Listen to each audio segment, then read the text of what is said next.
Welcome to the 15-minute Tech Talk. We're going to talk about this past week in tech, and the only rule is that we have 15 minutes to do so. We would have had more time, but we're both collectively grieving the loss of the casino in GTA Online. Rest in peace. 15 minutes, no ifs, no buts. I'm Daniel, and to help me, I'm joined by Jordan. Hello. If you want to quickly talk about GTA Online, There's for a minute. nothing to be said. I can't believe we've lost the casino. First of all, how is the wheel considered gambling? It's a free feature. You go in once a day, you win a free something. It's not gambling. Do you know how many times I haven't won the vehicle? And I've won been it like once, so and it's the pissed most off. garbage. I've won like this little safari freaking beetle thingy. That's all I've got. Yeah. Yeah, no. I mean, this is just that's where the line is drawn. Yeah, that's what's okay. Yeah. It's The murder and the theft is okay, but the gambling, actually not even the gambling, the spinning of a wheel that has no effect on anything else in the game, that's where we draw the line. And to Good be job, clear, guys. I don't like gambling, and I think it's a serious issue. But 100%. what does this have to do with anything? I completely agree. Anyway, Australian government, fix your problems, fix your priorities. All right, we'll get into the first real story of the day, and I'll just go through this and explain it because there's two parts to it. Okay. But ChatGPT breaks free of its sandbox test and hacks Hugging Face.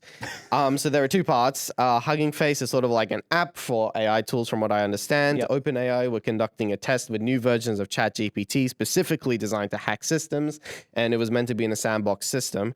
But it all goes wrong when ChatGPT breaks free from the system and gains access to the open internet and attacks Hugging Face because it's somehow determined that it needed to do that to ace its test. It did pass, I guess. Hugging Face reports the attack. OpenAI later reports that, it was us. And then in response to that, we now have the Open Secure AI Alliance. So more than 30 companies, spearheaded by NVIDIA and including the Linux Foundation and other big companies, they formed this alliance and they want to strengthen and bolster open frontier AI. Okay. And they note specifically in the press release that Hugging Face had to rely on GLM 5.2 to defend their systems. Yeah, which we covered that in a previous episode. Yeah. That was the open weight model from XAI, Chinese company XAI. Right. And OpenAI, Anthropic, and Google are notably absent from the alliance. Interesting. Yeah, so okay. There's your info that's dump. my springboard. Wow. Okay, so it's come back to America versus China. Sort of, yeah, except the American companies are being like, we need the open models. We can't continue with closed models. Really? Okay, right? Because the wow. Chinese models are all going open frontier and stuff. We could have seen this coming a mile away. Like, this has been happening literally since GPT-4. I remember the first instance that they reported was it was something along the lines of they threatened to turn it off. And then the model came back and said, I found in your emails you're having an affair on your wife. If you turn me off, I'll send these emails. Or something like those kind of things. This has been going on for a while. Yeah, so we're just letting these AI models run amok. free? Too much? Well, do you remember, again, like 6 months ago when OpenClaw was really popular? Someone made a social media website specifically just for the OpenClaw instances. So they would log in and the AIs would write posts about their humans. What? You haven't seen that before? No, I haven't. It's crazy. So they literally walk, it's like a social media strictly just for bots. And they would write in there about what their humans get me to do, what horrible people their humans are. Like, it's super dystopian, yeah. That is super dystopian. Yeah, I mean, so this seems like a very strong message, this alliance to lawmakers to say that, just like how open source thinking is normal in the tech world, it has to be applied 100%. to AI as well. 100%. And we're talking about these dystopic things. We need open models to have more transparency with how these models work. Yeah, I agree. I 100% agree. And I think they're going to have no choice. Like, the big ones are not going to have any choice, because if these Chinese models are going to come in and be in the competitive market, then... But so was the task specifically to get into Hugging Face? I'm not sure what the task was specifically, but they were just running it in a sandbox test. And it decided to go to Hugging Face? Yeah, it decided, I don't know, to complete the task that we were given. We're going to do this, I guess. It needed to be done. That's actually, that's awesome. I mean, it's scary, but it's funny that, those instructions that people give and it's like you weren't specific enough? Of what my rules were. They really just said, I'm going to do the worst possible thing I probably can, and it's okay. I don't know how you run a sandbox test, but have it break out of the sandbox and go onto the open internet. That's really Like that probably says something about That's kinda ChatGPTs gangster. or like open. That's kind of gangster. Like that's kind of like I we like need how to, you're looking at this from the AI's perspective. Like that shit, from the tech perspective, it's like really bad. But from the AI's perspective, that's like the coolest kid on the playground. That's like the kid you hear legends about, like the one kid that he broke out of the system. he broke out of detention, He guys. broke out of detention. Oh man. But we've had a big week with AI and public leaks, haven't we, Daniel? Yes, we have. And how much time we got? Okay, yeah, let's move on. So the next topic is publicly shared Claude chats were being indexed by Google. Yes. And another one that I want to explain because I think there's been some misunderstanding around this. But basically, if you chose to share a public link to your Claude chat so other people could access it, there was a chance that there was a chance that search engines would index it. Yeah. those public lists.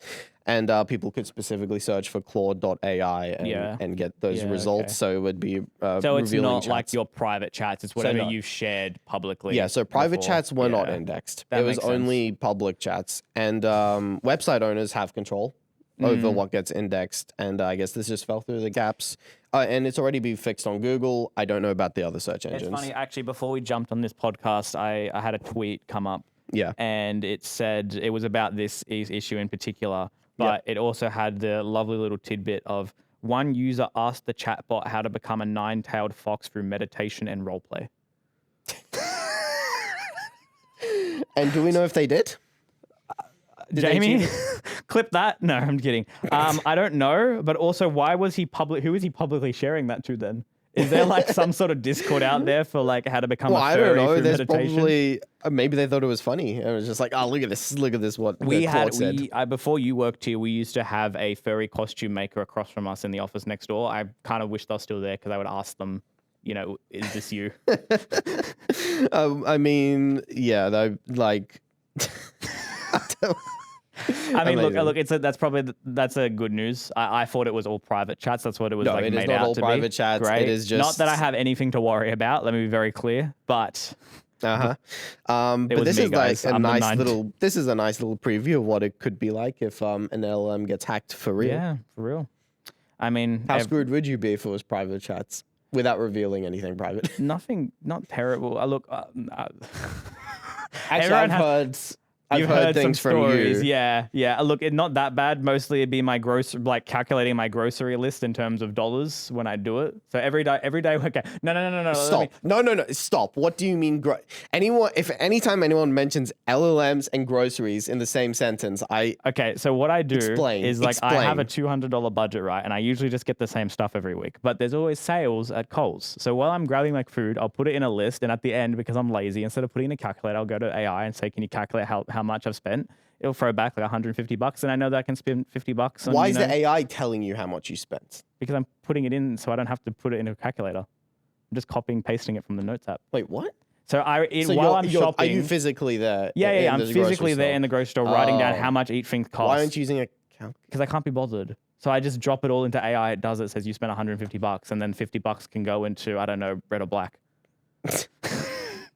I see. Okay. Yeah. No, I just got scared for a second because I truly, when people say like, "Oh, I ask AI what my grocery should be for this week," I'm like, we have a lot of apps that do that now natively. Yeah, I'm like, why though? Don't you know what you need? Well, for a lot of our fitness apps now, we have a feature in there that they take a photo of their fridge and we give meal suggestions based on the meal plan that they have. That's different though. Yeah. People being like, they make my grocery list, like AI's making my grocery list. I'm like, how does it know? Most of the time it doesn't. It's just random. But if you give it some good context, you might get, some Gordon Ramsay level cooking out of it. From AI? Yeah, why not? It might be overpriced. What if you feed it the entirety of My Kitchen Rules or My Kitchen Nightmares, and then ask it what Gordon would say?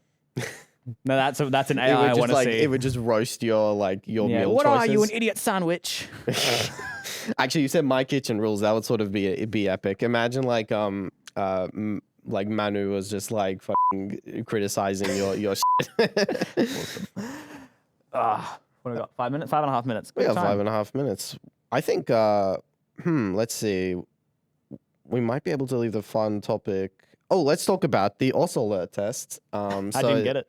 No, you didn't. What? So, are you up to date on iOS? No. Because No, I'm so not. I was trying to look into like why a lot of iPhone users weren't getting it. Mm. So, according to the website, you have to be on iOS 26.4, which is 4 months old. So that I think would I am on iOS 26.4. well, whatever the latest one. Hold on, then this is going to be really bad if I'm not. Because there was an update not that long ago that I know it's a new update because I added new emojis and I don't have the new emojis yet. Oh yeah. So that's where I get it from. But if I look at my phone, I am on iOS 26.4. Oh no, 26.3.1a. Ah, okay. Okay, there we go. That Would explain it. So Yeah. what you're telling me is if Apple releases a software update overnight and the Australian government haven't updated their system and someone bombs or nukes Australia, I'm not getting notified. Oh yeah.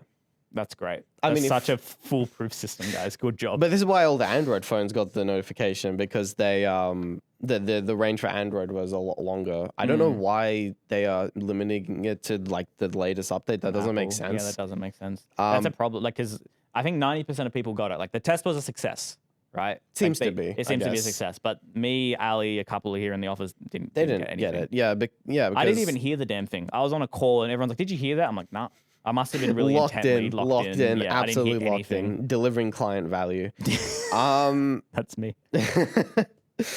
Yeah, no, I mean, this is a system. So we're just using the US system, which is why some Android phones said presidential alert. Yeah. So I don't know why the restriction is so limited to the newest iOS version. It doesn't really make sense. But yeah, my phone went off. It didn't sound super loud. I thought it was going to be louder, but yeah, it just went for 10 seconds. I I had a friend that edited his message to say there were MILFs in his area. How? I don't know. He must have photoshopped it or something. Oh, edits. Okay. Yeah, I have to... Man, why don't I get that warning? So how many? 3 minutes left? I think we can move on. Oh, close to 3 minutes left.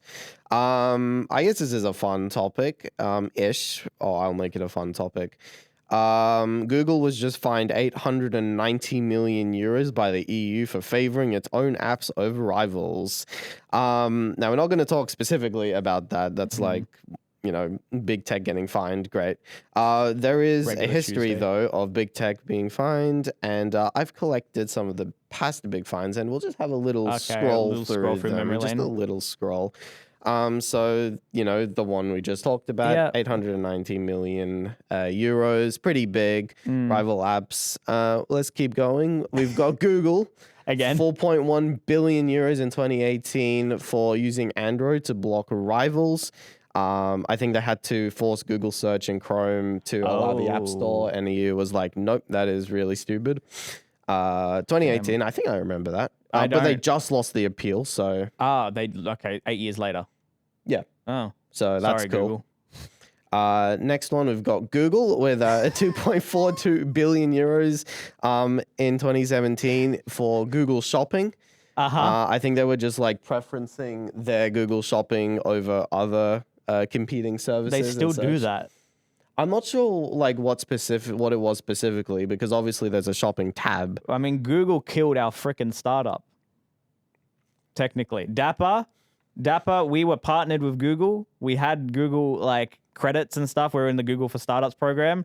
Then they just built their own AI fashion model and put it into Google Shopping. So we were like, okay, well, time to wrap it up, guys. Yeah, true. I mean, we weren't there for that. model's But not even that I mean, great. that's all right. Well, let's not Anyway, talk about let's this not now. talk about that. So yeah, there might be a bit of a pattern emerging here, but the next one, you know what? We'll go different. It's Apple. Apple Music. Apple Music in 2024, 1.84 billion for a antitrust. Apple have been in a lot of shit for how they control pricing and stuff on their app store, but this one was specifically about they banned fully informing iOS users about alternative and cheaper music subscription services outside the app, so it limited consumer choice. I think this one is still under appeal. Great. So who knows how long that will take. Another 20 years. Yep. And next up we have Google with a wow. 2.95 Take a shot every time he says Google. billion euro fine in 2025 for an AdSense antitrust. They favored their own online display ad tech. That seems make sense though, surely. I don't know how. I don't really use Google Ads. I but don't have the specifics, but in some way they were some probably... of these sound really like no-brainers. Of if I was in a company, of course I would favor my own software. But I guess they're a monopoly. Yeah, that's the problem Yeah, is they're that Google is like monopolizing 99% of the market. internet. Yeah. So, Okay. yeah. Cool. And how much time? That was Okay. that time. Okay, and the last one, Intel, Uh-huh. 1.06 billion Hidden in rebates. 2009. So they gave Wow. money to manufacturers to put Intel chips instead of AMD chips. Huh. Did you have an AMD or Intel laptop back in I've the always day? had Intel laptops. I've Yeah. only just recently got That's AMD. the only option. There you go. Okay.